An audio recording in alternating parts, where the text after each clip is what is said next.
So, joining us down the How Did You podcast is Bobby Friction, a BBC Asian Network radio DJ who's been through a lot of different things in his life, and I'm sure he'll tell you all about it. So, Bobby, how are you doing? I'm good. I'm good. Even though we have a pandemic ravaging the world, I'm assuming some kind of extinction level event with a comet or an asteroid, and maybe the evolution of another species of human and infinite war. Apart from that, I'm fine. Good, I'm glad. Obviously, you've been through lots of different years, eras of music, but did you ever see yourself becoming a radio DJ? It's kind of strange, actually. I dreamt of becoming a radio DJ, but I dreamt this is when I was in my teens. But I dreamt about it because I just really enjoyed music. It was a fantasy. It wasn't like, hey, I really want to become a DJ. What can I do? And what path should I take to make this happen? In my head, I was still like, I want to be an astronaut, and all that kind of stuff. But yeah, I just really loved music, and I really loved playing music to people. So around about 14 or 15, I remember thinking and listening into Radio 1 and just thinking, what a great job. Oh, I really like what these people do. And I specifically separated a radio DJ from all the other jobs that you would define as working in the media. So that was about it. But yeah, before that, astronaut, doctor, train driver, all that kind of stuff. And then after that, join a band, become a rock star, and all the fantasy stuff. It's actually weird because when I finally ended up on Radio 1, I remember thinking, oh yeah, that wasn't part of the plan, but I envisaged it, and for a while I told myself that I'd made it happen, that I'd thunk it, and it morphed into real life. But yeah, I think life's a bit more complicated than that. Definitely. Obviously, you started off in BBC Radio 1, but then in 2005, you jumped ship to BBC Asian Network and started presenting their album chart show, which arguably is the biggest point, I guess, because you became the face of BBC Asian Network at that point. Yeah, I mean, like I have some very good colleagues who would argue differently, and yeah, I'm not sure if I was so much the face, but I was definitely one of the big names on the Asian network. Actually, I didn't just jump ship. A lot of people think that. What I did was I joined Radio 1, then I got offered a show on the Asian network, and then I actually had, I think it was 4 years, maybe 4 years of doing both, and then I jumped ship. But yeah, it was an interesting time because I had the real hardcore kind of mainstream heads and my friends at Radio 1 saying, you got a show on Radio 1, this is the best gig ever. Oh my God, remember to focus on this, and your Asian network show can be something you do on the weekends and all that stuff. Then I had my Asian network listeners and colleagues kind of going, we're the real deal. Forget Radio 1. That's just like some kind of thing that's been constructed by the so-called mainstream. When you work as a person of color, as a minority, whether that's sexual, even in terms of how you think, things kind of collapse. Radio 1 isn't the be all and end all, and those big paths aren't the paths you always take. Anyway, so I was in a tug of war, and all I will say is Radio 1 was amazing. I probably touched more non-South Asians and introduced more people to this music that I have been in love with all my life. And it was an amazing time. I was there during the era of Chris Moyles and John Peel and Zane Lowe, all people I worked with. But the Asian Network gig, that was the real deal for me, because I was actually broadcasting to the community who knew the music, who loved the music, who took the music seriously.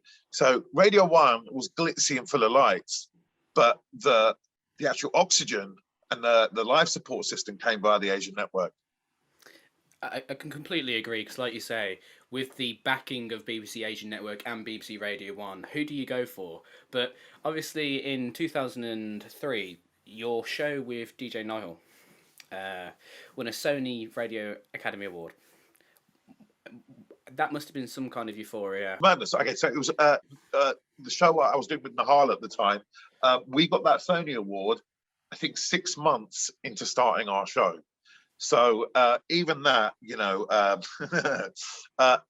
your ego takes a real kind of explosion where it goes, I've only been on air 6 months and I already have a Sony Award. We had people telling us, you've only been on air 6 months, you've got a Sony Award. Isn't this amazing?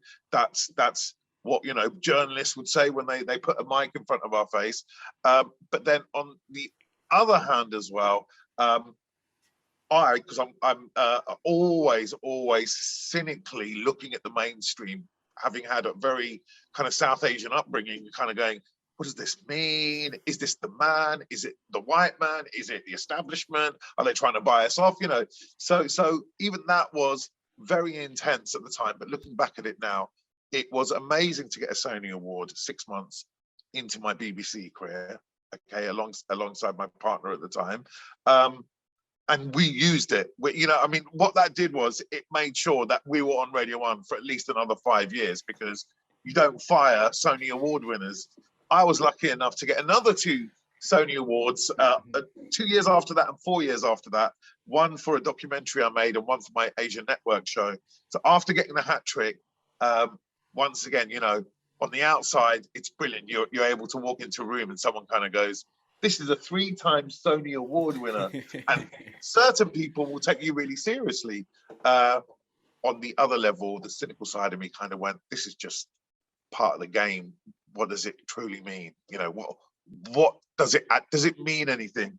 The real prize, and I'm going to sound like such a twat for saying this now, but it's true. The real prize was just being on air to lots of people, especially my community, playing music and celebrating it. I can completely understand that, because like you say, you won a second gold Sony Award for Vote Friction. Friction also won an award. That must have been, like you say, within such a short amount of time, you're receiving awards, left, right and centre, but truly they were justified. And let's not discount the fact that recently you've also been made an Honorary Professor at DMU. Yeah, well, let's face it, who cares about Sony Awards when you're at DMU?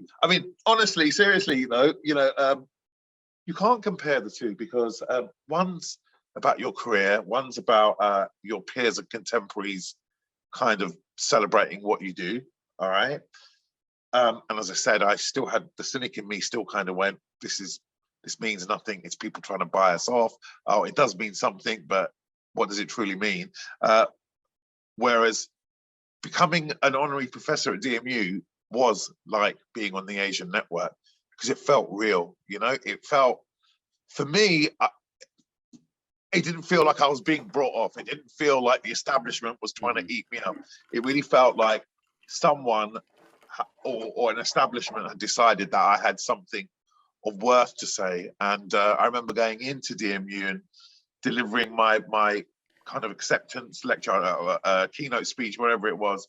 And I just remember halfway through it kind of going, oh my God, this is one of the best things I've ever done. I'll never forget this.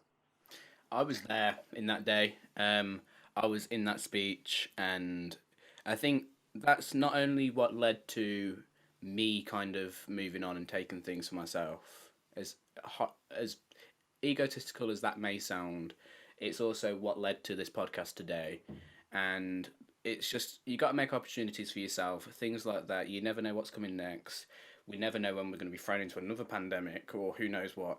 But you've also had many publications for Asian culture. You've been in the Rolling Stones. You've wrote for NME.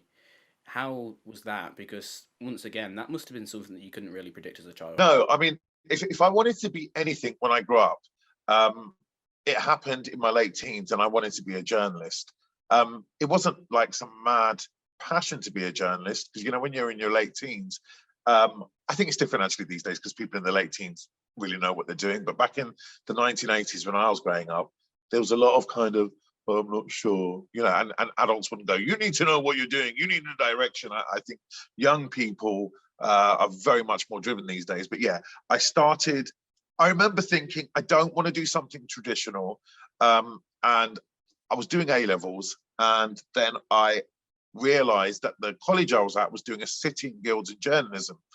Now, Media studies is everywhere these days. When I did the City and Guilds it was journalism and media studies, there were only 2 universities in the whole of Britain doing media studies degrees. I think it was Central St Martin's and one of the other red brick universities. So I remember just thinking, yeah, that's kind of what I should be doing, because I'm creative, but I'm also really into English and expressing myself. I don't think I'm an artist. I think I'm more someone who records artists, someone who takes the madness of art and culture and then kind of reflects it back to people who need someone to reflect it back to them. So I wanted to be a journalist at the time. So to fast forward much later on, because I started writing for places like Enemy and Rolling Stone after I'd got my Radio 1 show and after I'd been on the Asian network. I remember one night burning the midnight oil and kind of dealing with my first deadline and going, oh yeah, this is what I was going to do. This is what I wanted to do when I was 18. And once again, I kind of fell into it. But yeah, journalism's very, very hard. If you ever want to talk about journalism, I'm ready to do another podcast, because it's not easy. It's a lot easier to start a podcast, fade up a channel on a radio show, stand in front of a TV, for me at least, and basically just start spewing amazing, beautifully curated bullshit. But actual journalism is really, really hard, because you got to write, and you got to write really good, and you got to write better than 99% of people on the planet, and it's got to be amazing and engaging. So yeah. People come onto this podcast and they're like, how do you know so much? It's just literally because if you know about someone before they come on your show, it shows that you've done your research and it shows that you actually have an interest. But whilst doing my research, funnily enough, I found out that you had a show in Bangalore to 10,000 people, which is another mind-blowing experience which must stick in your head. Going back to that decade, the decade being the noughties, the decade that I started the decade with getting that show on Radio 1 and talking about the journalism. That show, which I think was 2005 into 2006, possibly, I can't remember the year, once again was one of those, how did I end up here moments. I was doing the show in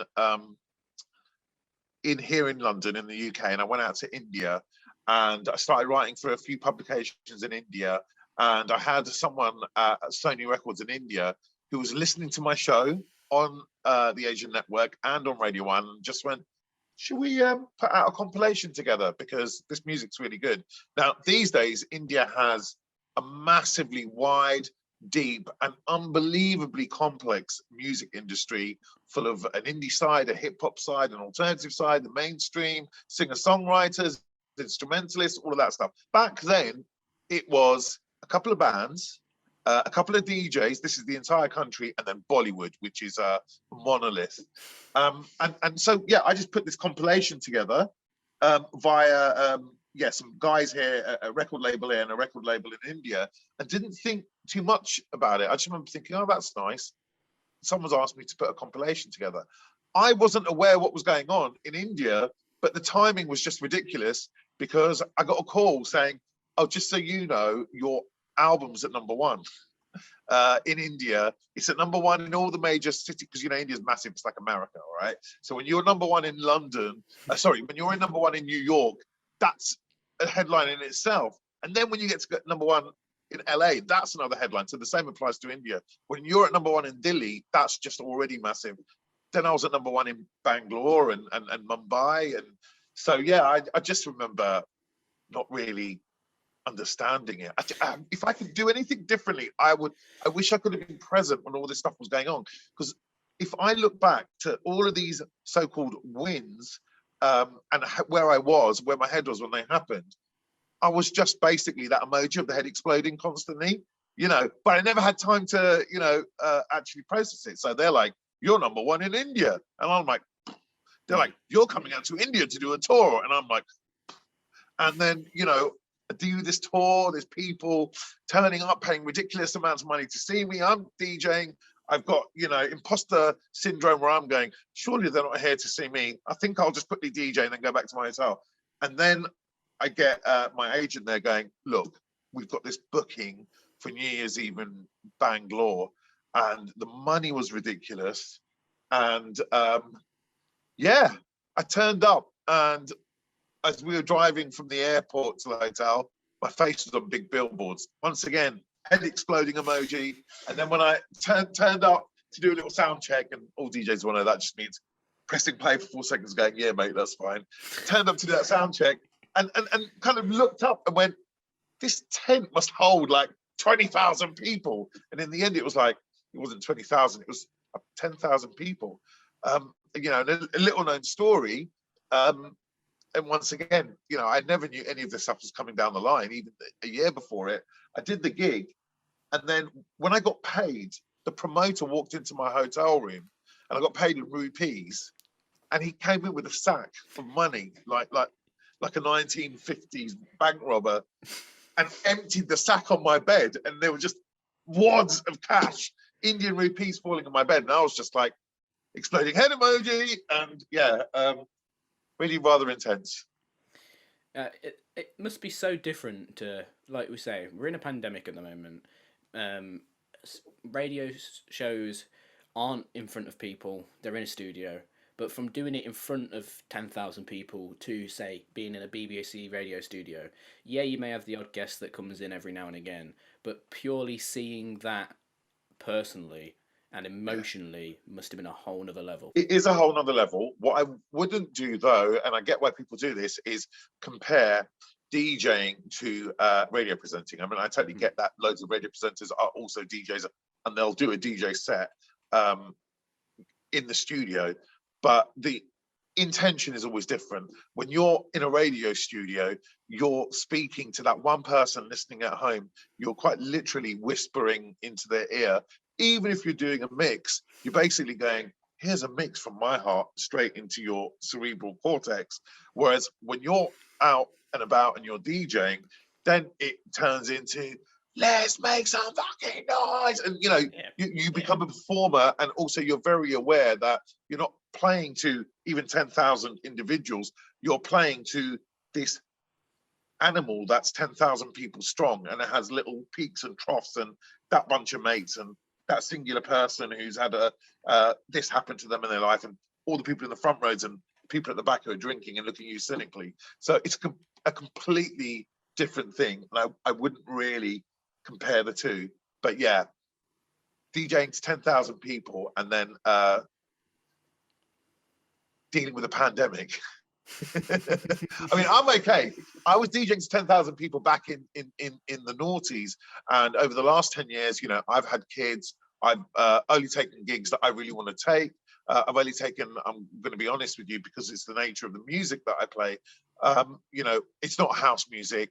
There isn't loads of money in it. So I've only taken the big paying gigs and not the small paying gigs. But those guys who are DJing to 10,000 people every weekend, and then the pandemic hit, no wonder they started losing their shit on Facebook and across social media. It must have been such a mental health crisis for them. If you're doing something with a routine, especially, you're used to that. You're performing, you're doing this, you're doing that. But if we had to throw it back on a personal level, obviously throughout the noughties, the 90s, and everything just like that, you've witnessed and heard lots of different kinds of music. What kind of music do you personally listen to, and what kind of music did you grow up with? Wow. Okay. So, I mean, first of all, I just want to say thank you for asking that, because most people see what you do on air and think that's what you listen to, and it's really, really reductive. When color and race comes into it, it's massively reductive. You know, we've grown up. I feel. I mean, we're fixing this now, but I feel if you're, especially in my time in the 80s, 90s, and even up to the noughties, if you were a white music fan, you were a music fan. So you were able to do pop, you were able to do folk, country and western. If you wanted to do hip hop, you did it like Westwood did. If you wanted to do jazz and all that stuff, you did it like Giles Peterson did. So I'm just saying I appreciate that question, because no one usually ever gives me the intent and openness to think, well, actually, I do that as well. I don't wake up in the morning to the sound of Punjabi MCs and Munjat to Bach Gaye, you know? So growing up, same as everybody else, full on synth pop attack, 80s, you know, lots of electronic stuff. Prince specifically was a totemic figure who massively influenced me musically, you know, an entry point to everything. And I used him as a stepping stone to jump to the Beatles, to psychedelia, because Prince was very psychedelic. I used him as a stepping stone into Motown, into George Clinton and funk, Sly and the Family Stone. I used him as a stepping stone into folk, into pop, into his guitar playing took me to, you know, first guitar players who played amazingly, then into soft metal, then into hard metal, then into thrash. So for the 80s and 90s, I listened to everything. And, you know, by virtue of amazing timing and just, you know, the year I was born, I turned 19 as the second Summer of Love happened and rave exploded. So I'm just, you know, like lots of people kind of go, you know, it's amazing, you're into loads of really great music. I think a lot of my generation just got lucky, you know? We just got lucky because we were at the arse end of the 60s and 70s. We were there for synth pop and the 80s. We were there for house music and rave and electronica. So by the time the early noughties came about, we already had a personal, spiritual, musical CV that was massively populated. Then on top of that, if you add all the South Asian music that I grew up with, it was an embarrassment of riches, which I didn't particularly work hard for. I was just lucky. It's you have to deal with what life throws at you, and you always have to adapt. It's that kind of fight or flight situation, isn't it? And it's just, let's also think more about you. Is obviously with the concert, like you said in the tent, it must have been some experiences that you've witnessed, and you've interviewed quite a lot of people. You've been sat down with a lot of people. You've been on TV shows, which I'm guessing once again when you were a child you dreamed of, never really expected must have come around at a time where it was just a kind of head explosion emoji. But is there a particular, other than say the concert one for New Year's Eve around that time, that sticks in your head? I mean, I've a lot of stuff's happened. I've just explained to you that if there's one thing I could change, is I wish had been present through all those amazing things. Because you know, look, let me give you an example. You know, when these new pop stars come along, or someone becomes famous, and the nation kind of goes, "Oh, that person's really famous now." I think we really, really bond with the people who are present, who really, it feels like they're really enjoying their fame, or they're really enjoying their experiences. I specifically was always walking around with a gobsmacked look on my face. And I don't think I was very good at being present. And the net result of that is I don't remember much. But if I had to pull certain things out the top of my head, playing at Glastonbury, you know, I went to Glastonbury from my first Glastonbury was 92. And I know it's different now, but back then, for a good 10 years, apart from Reading and Leeds, that was it. It was just Glastonbury. Glastonbury wasn't just the festival; it was the only festival. You know, apart from your raves that happened, you know, in the countryside, you didn't have all these other festivals. So Glastonbury was the place. And playing at Glastonbury, the first time I played at Glastonbury, which I think was around about 1998, blew my tiny little mind. Then I played Glastonbury every year for about 10 years. Every time I played at Glastonbury, I remember thinking, you're playing Glastonbury, you should really thank God for what you've got and had in your life. To extend on from that, I didn't really know much about the Burning Man festival, all right? And I ended up playing at Burning Man in 2009. And even that was ridiculous, because I knew about Burning Man when I went out, because I've done my research, because I've been booked to play at Burning Man. And I was like, yo, this is mad. This is like Glastonbury, but on another planet. This is Glastonbury in extremis. But when I actually played Burning Man, and Burning Man isn't just about being at a festival, you end up basically losing yourself. Like, you don't need any drugs at Burning Man, because the psychedelic experience infects everybody.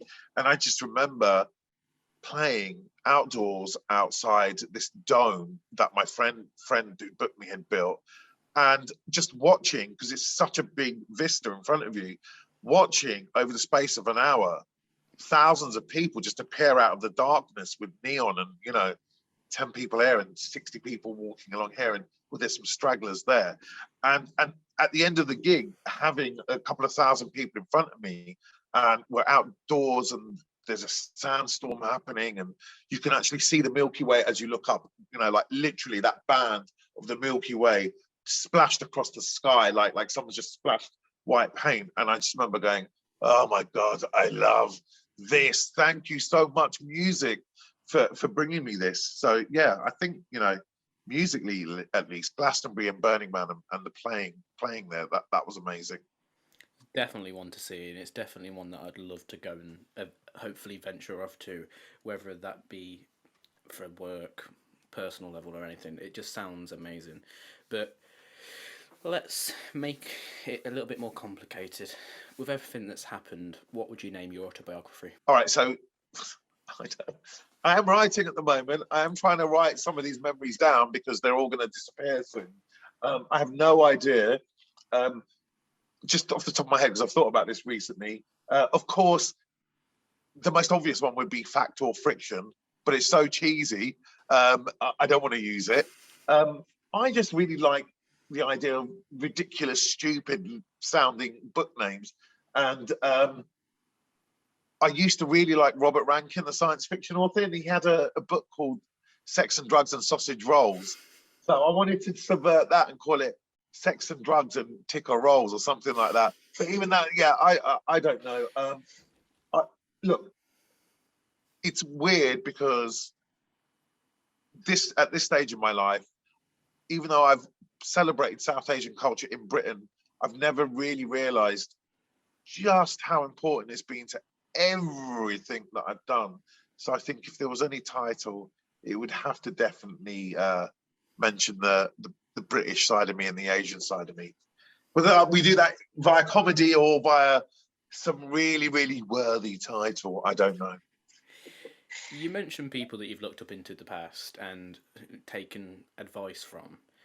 Who do you look up to? Is there any role models? Is there any aspirations? When it comes to role models, I think you've got mentors and you've got role models. For me, a mentor is someone who personally invests some time in you. And so I've had mentors in my life, and I mentor a lot of people. And to this day, I mean, I'm probably mentoring more musicians now, or more individuals now, than I've ever in my life. I think I've got 150 people, not mentoring every day, but people I've given a phone number and said, okay, if you need anything, just call me in terms of your career. All right. But personally, I found that those first few years at Radio 1 really hard. So someone who really helped, and I know it's such a cliche because he helped so many people. One of the people was John Peel. Okay, the legend that is John Peel. And if you are watching or listening to this podcast now and don't know who John Peel is, I implore you to go and find out, because he's probably the most famous radio presenter in British radio history. And he didn't mentor me, but I looked up to him. And then once again, head exploding emoji. I turn up at Radio 1. I've got the job alongside Nahal. On the first day, we're not broadcasting, we're just told to turn up. We're told, oh, that room is all the daytime DJs and shows, and that room is all the specialist or nighttime DJs and shows. So we walk in, and I'm just blown away. There's Zane Lowe's sitting in. In fact, it wasn't even Zane then. It was Joe Wiley and Steve Lamacq, I think. Or I think anyway. Within a couple of months, Zane was working there. You also had Westwood coming in, Trevor Nelson, Annie Nightingale. Oh my God, the legend to end all legends. All of these great DJs, Giles Peterson, Fabian Grooverider, if you're into drum and bass. And I got told to sit down at a desk, because it was kind of vaguely hot desking for us DJs, because we're only in 2 or 3 days a week. So it's like, just find a spare one of these desks. So I'm like, I'll have that one. And I'm there getting someone to teach me to log in, and someone's going, you need an email address. Whilst we're doing this, John Peel just walks in and sits down next to me, and I'm like, and he was like, how you doing, Bobby? You're doing the New Asian show. I was almost speechless. He then, like basically shook my hand and welcomed me. Beautiful energy, beautiful face with that massive smile of his, big rosy cheeks. And he then went on to say, I think I said something along the lines of, I'm presenting the first like Asian music show on Radio 1. And he just went off into this whole like, well, I was playing this Bhangra band in 1983. I played that. Do you know that Bhangra band? Yeah. I played naming their albums. He gave them live sessions. I didn't know any of this. I knew he'd venture into that territory every now and again. So anyway, to cut a long story short, watching him up close, and he was always ready to give advice. No, in fact, let me rewind that.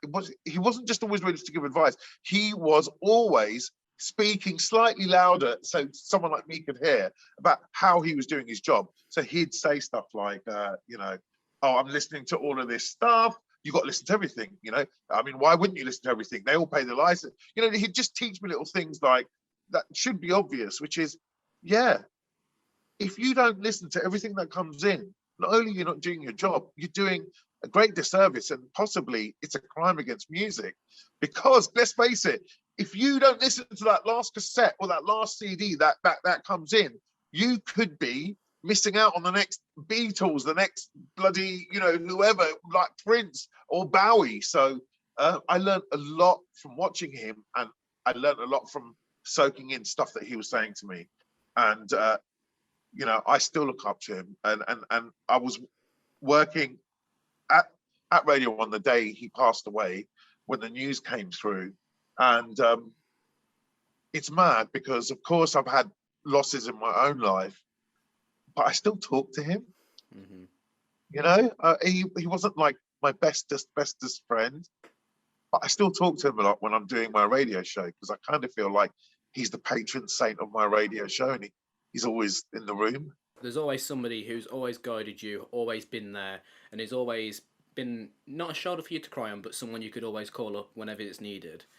But let's now think into the future. Where would you like to be in a year? Is it still presenting a radio show?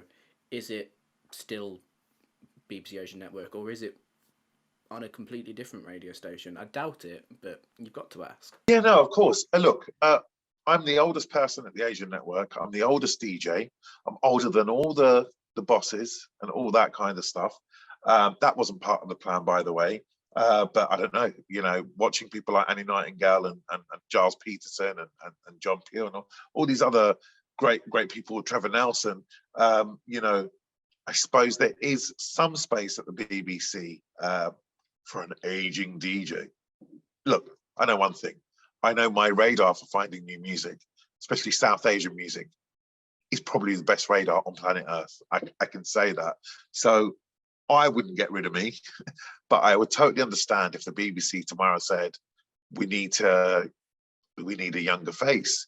And I kind of get that. I think, in this Instagrammable culture, in this revolution that we're going through, where someone who's 18 right now might never even really clock what a radio is, because they're just listening and consuming everything on this device that's in their pocket. I can totally understand why someone who's 18 now might literally say subconsciously to themselves, I'm not buying anything from that guy. I'm only going to buy it from someone who's exactly the same age as me and who looks as young as I do. I think that's sad personally, but I get it, okay? So if the BBC would let me continue doing this, of course, I'd like to still be on the Asian Network or anywhere else on the BBC. What I really would like to do, which I've let kind of go since I've had kids, is I was making loads of documentaries when I first started on Radio 1. I got that Sony Award for Vote Friction. I made a documentary on Burning Man, also the year I went out. I've made numerous radio docs and TV docs about music and culture, tech as well. One of my big interests is tech and space. And it's really weird because I've been into this for like decades. And suddenly I've got, 18-year-old guys into crypto going, all right, we need to talk about Elon Musk, yeah, because we need to become a multi-planetary species. Let me explain it to you, Bobby. I'm like, look, I know this stuff, right? So I'd like to still be working at the BBC, but I do see a future where I need to just take my, not foot off the pedal, but my face off the screen and my voice away from the mic. Because what I really would like to do is basically be instrumental and use my skills in taking South Asian music and doing globally for South Asian music what's happened to South American and Latino music. And the time's right. Yeah, we're only about 2 or 3 years away from that happening. If I can do that for anyone who's ready to pay me and use this knowledge, which is unique, I'll be more than happy to do that too. I can completely understand it because with experience comes knowledge. Absolutely, there's nothing about it. People say you've got a degree, but what experience have you got? If you've not proved yourself, life is a proving ground, and you need some kind of experience to show that you know what you're talking about, you know how it works. It's the whole kind. That's why it's asked for in a job. But if we go back to what you just said, let's talk technology. What's your favourite piece? My favorite piece of technology is any satellite. If you want to go really tech vibes, the James Webb Telescope that's just gone up. I mean, it's just ridiculous. It's been designed by humans on Earth. It's been designed over the last 10 years. It's about to be floating in space, a million miles away from Earth. And I know everyone's going on about it being able to look back into the beginning of the universe. That's amazing. Mm-hmm. It's so powerful. It can look at exoplanets outside of our solar systems, light years, tens of light years away, and hopefully it'll be able to say, oh, that one's got oxygen in its atmosphere, so you could breathe. Whether we'll ever be able to get there or not is another question. But as technology goes, if you really want a textbook piece of look at how far humans have come just in a few hundred years, we have just launched a telescope that can look thousands of light years away and actually tell you what chemical components are in another planet's atmosphere orbiting around another star.